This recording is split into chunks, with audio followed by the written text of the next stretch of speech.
একটা হচ্ছে রাজনৈতিক বক্তব্য। এটা কিন্তু রাজনৈতিক মঞ্চ না। রাজনৈতিক মঞ্চ না, আমি এখানে রাজনৈতিক বক্তব্য দিতে পারবো না। রাজনৈতিক আমি বক্তব্য দেব না, আপনারা রাজনৈতিক রিঅ্যাকশনও দেবেন না। রাজনৈতিক রিঅ্যাকশন কোনটা? এই যে আপনারা সবাই একসাথে বলে ওঠে না ঠিক করে অ্যাকশন, এগুলা মাহফিলের স্লোগান না। বুঝতে পেরেছেন? এখানে যখন আমরা বসবো, এটা একটা এলমি হালাকা। এলমি হালাকা মানে জ্ঞান শিকার জন্য একটা জায়গা। এখানে যিনি বলছেন উনি শিক্ষক, যারা শুনছেন তারা ছাত্র। যেটা যাচ্ছে সেটা জ্ঞান, যেটা যাচ্ছে সেটা জ্ঞান। তো জ্ঞানের যেই জায়গায় জ্ঞান আদান প্রদান হয়, সেই জায়গার একটা মাহল আছে, পরিবেশ আছে। সেই পরিবেশটা অন্য যে কোনো জায়গার পরিবেশ থেকে ভিন্ন হতে হবে। অন্য যে কোনো জায়গার পরিবেশ থেকে ভিন্ন হতে হবে। সেই কারণে আপনি মাহফিলে যখন আসবেন কয়েকটা জিনিস খেয়াল করবেন। নাম্বার 1, অবশ্যই অজু করবেন। কি করবেন? অজু। অজু অজু ছাড়া আপনি মাহফিলে আসতে পারবেন না। আপনারা বুঝতে পারছেন? আপনি যদি অজু না করেন তো সেই কারণে আপনারা কি বলেন, মাহফিল জমে নাই। মাহফিল কি হয় নাই? জমে নাই, কারণ আপনি অজু করেন নাই। মাহফিল কখনো জমে না। অন্যান্য অনুষ্ঠান জমে, যে অনুষ্ঠানগুলো অনেক মানুষকে দাবি করে। কিছু অনুষ্ঠান আছে মানুষ কেন্দ্রিক, যত মানুষ বেশি তত জমে। আর কিছু অনুষ্ঠান আছে মানুষ কেন্দ্রিক না, কয়টা মানুষ কোয়ালিটিপূর্ণ এসেছে এবং গ্রহণ করতে পেরেছে এটার উপর ডিপেন্ড করে। মাহফিলে মানুষ কতজন হয়েছে এটা বিষয় না। মাহফিলে হচ্ছে যারা এসেছে তাদেরকে আমি কানেক্ট করতে পেরেছি কিনা, তাদেরকে আমি কিছু জিনিস দিয়ে যেতে পেরেছি কিনা, তাদের ভিতর জগৎকে আমি ভিজাতে পেরেছি কিনা, এটাই হচ্ছে মাহফিলের ডিমান্ড। এখানে আমরা শিক্ষা এবং শিক্ষা গ্রহণ করার জন্য এসেছি। সেই কারণে যখনই মাহফিলে আসবেন অবশ্যই অজু করে আসবেন, নাম্বার 1। নাম্বার 2, অবশ্যই নিয়ত করবেন।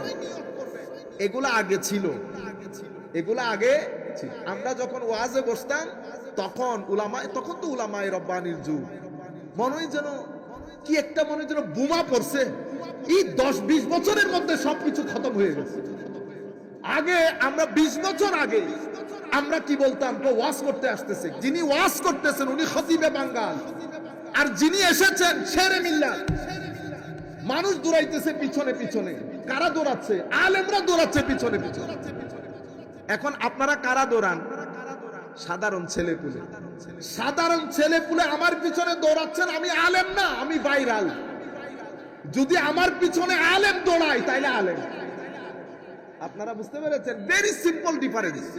এখন আপনারা ছেলেগুলা পাগল হয়ে যান, আসল আলেম এসে স্টেজের মধ্যে বসে থাকে, আপনারা 2 পয়সার গুরুত্ব দেন না। কেন? কারণ আপনি আলেম না, আপনি আলেম চিনেন না। আপনারা বুঝতে পেরেছেন? তো এখন ভাইরাল আর আলেমের মধ্যে ফারাক হয়ে গেছে না? ভাইরালের পেছনে আমরা ভাইরাল, তো যেখানে যাই চিনতেছেন মানে ভাইরাল। আর কি ভাইরালের গজব, এই গজব।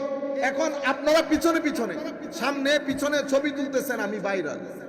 আলেম কখন? যখন সিনিয়র আলেম উলামা মজলিসের মধ্যে আসতে চাইবে, বসতে চাইবে, শুনতে চাইবে, তখন আপনি আর ভাইরাল না, তখন কোথায় হয়ে গেছেন? আলেম। আমাদের সময়কালে আমরা যখন ছোট ছিলাম, সুবহানাল্লাহ, হাশিমি সাহেব হুজুর আসতেছেন, হাশিমি সাহেব হুজুর আসছে ওয়াজ করার জন্য। আমি যখন ওইটা চিন্তা করি, এরপরে আমাদেরটা চিন্তা করি, আল্লাহর ইজ্জতের কসম, ইচ্ছে করে আর বিছানা থেকে না উঠি, নিজের উপর নিজের ঘৃণা আসে। আপনারা বুঝতে পেরেছেন? কারণ এগুলা দেখানোর বিষয় না, এগুলো আমলের বিষয়, সিজদার বিষয়, খৌফের বিষয়, তাকওয়ার বিষয়, আমানতদারির বিষয়। বস আমি গিয়ে চলে গেলাম, আমি কালকে যদি মারা যায়, আজকের বক্তব্য আমার উপর যদি চেপে বসে, কোনো লাভ হইছে আমার? আপনারা সেগুলো হয়তো বুঝবেন না।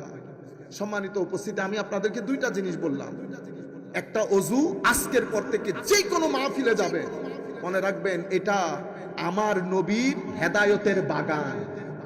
আপনি আমার নবীর বাগানের ভিতরে ঢুকেছেন, দ্বীনের বাগান। এখানে অজু ছাড়া ঢুকবেন না, নাম্বার 1। কখনো নিয়ত বাদে ঢুকবেন না। নিয়ত কি?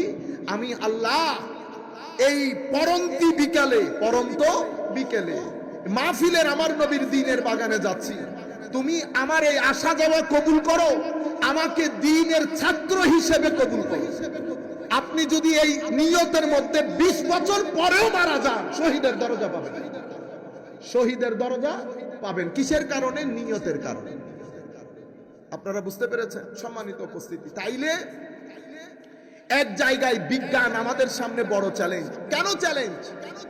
কারণ আমি যখন এখানে কথা বলছি, এই যে চোখগুলা দেখতেছেন না আপনারা, এখানে হয়তো 500 মানুষ হবেন, কিন্তু যারা বক্তব্যগুলা শুনে তারা লক্ষ মানুষ, লক্ষ মানুষ। যারা আমাদের পুরো বাংলাদেশ পরিচালনা করে, পলিসি মেক করে, তারা কিন্তু অনেক মানুষ না। তারা আমাদের তুলনায় হয়তো 3% হবে, 4% হবে, কিন্তু তারাই রাষ্ট্রের মূল নীতি, পলিসি এগুলা মেক করে। আমরা যদি দ্বীনের দাওয়াত প্রপার চ্যানেলে তাদের কাছে পৌঁছাইতে না পারি, তাদেরকে আমরা দাওয়াত দিতে পারলাম না। তারা আমার ওয়াজ শুনবে না যদি আমারটা শোনার মতো না হয়। এখন তাকে শোনানোর জন্য আমাকে কি করতে হবে? আমার কথাগুলো স্মার্ট হতে হবে, স্ট্যান্ডার্ড হতে হবে, প্রেজেন্টেশনটা রেশনাল হতে হবে, যৌক্তিক হতে হবে।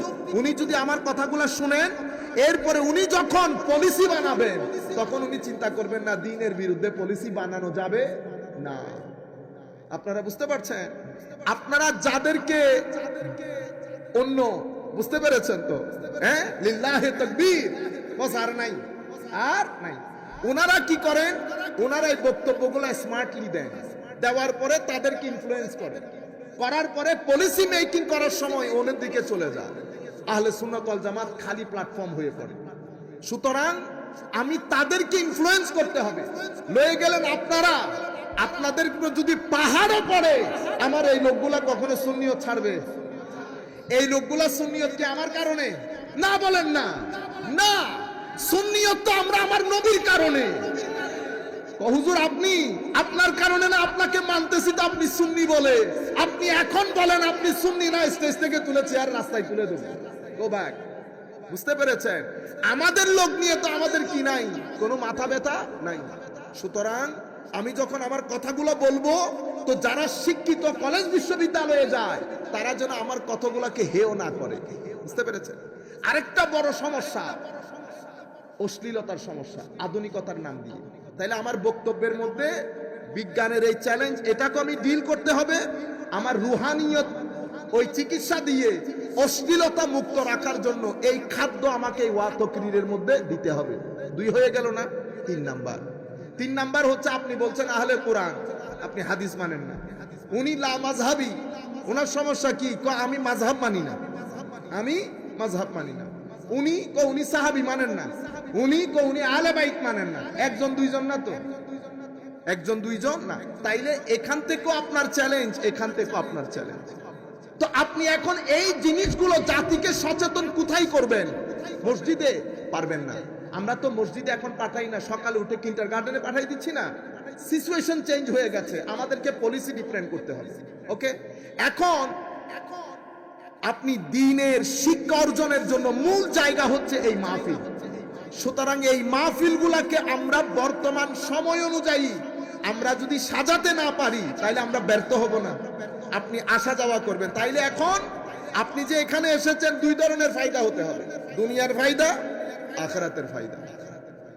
এরপর আমি একটা গুরুত্বপূর্ণ কথা বলছি, সেটা কি? এটা হতেই পারে না এক ব্যক্তি আখিরাতের ফায়দা পেয়েছে কিন্তু দুনিয়া লাঠে উঠেছে। এটা হয় না। যার আখিরাত সুন্দর হয় তার দুনিয়াও সুন্দর হয়।